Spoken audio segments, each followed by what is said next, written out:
Good day everyone, I am Tresha Marisi Capara and I am here to discuss about the system Flowchart. So I have here the manual purchase system. So first we will focus on the purchasing transaction.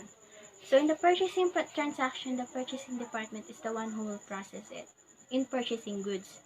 So in purchasing department, we have the purchase requisition. It is where the company requests for goods or inventories to the vendors. So the purchasing department will prepare 5 purchase orders which will be given to the different departments. So the first one who will receive the purchase order is the inventory control. Ayan.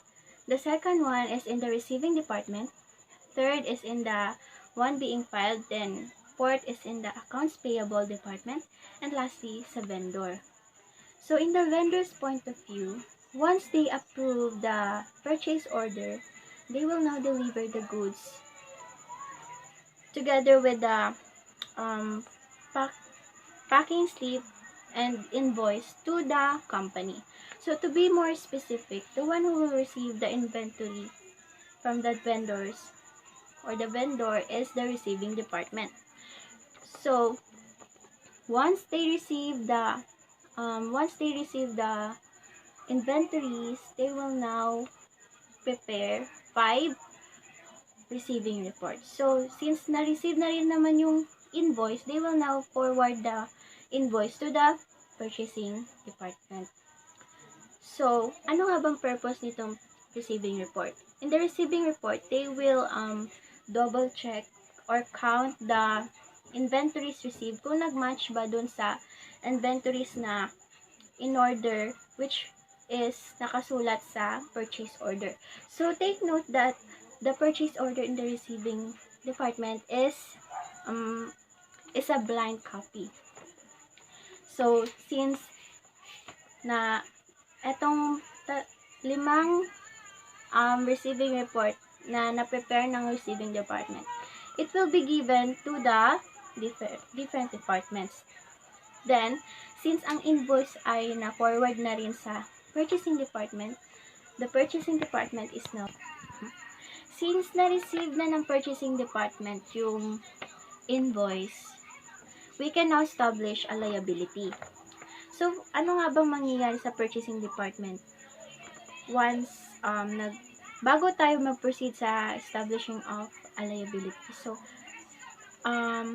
these purchase orders na ginawa ng purchasing department will be reconciled to the receiving report that the receiving department made. So, once it is reconciled, once na nag-match yung record ng purchase order sa receiving report, it is now considered done. So, since done naman siya, we will discuss about the inventory control. Ano bang papel ng inventory control?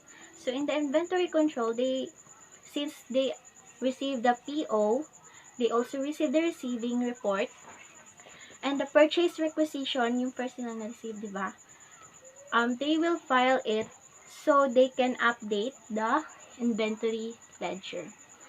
So, in the receiving report, since kagaya na sinabi ko kanina, they are the one who will receive the goods, and they are also the one who will double check and count the goods received kung nag-match nga ba sa purchase order. And then, after sa receiving report, we can now go to the accounts payable. So, here sa accounts payable department, since na kailangan dapat meron yung purchase order. Dito sa purchase order, ito yung evidence na nag-request for goods. So, dapat din, ma-receive din ng accounts payable ang receiving report, patunay lang na na-receive na yung goods at nag-match yung quantity na nakasulat sa purchase order dun sa received goods, since nag-check naman na yung receiving department. Dapat din ay nandito din ang invoice. So, we can now post a liability.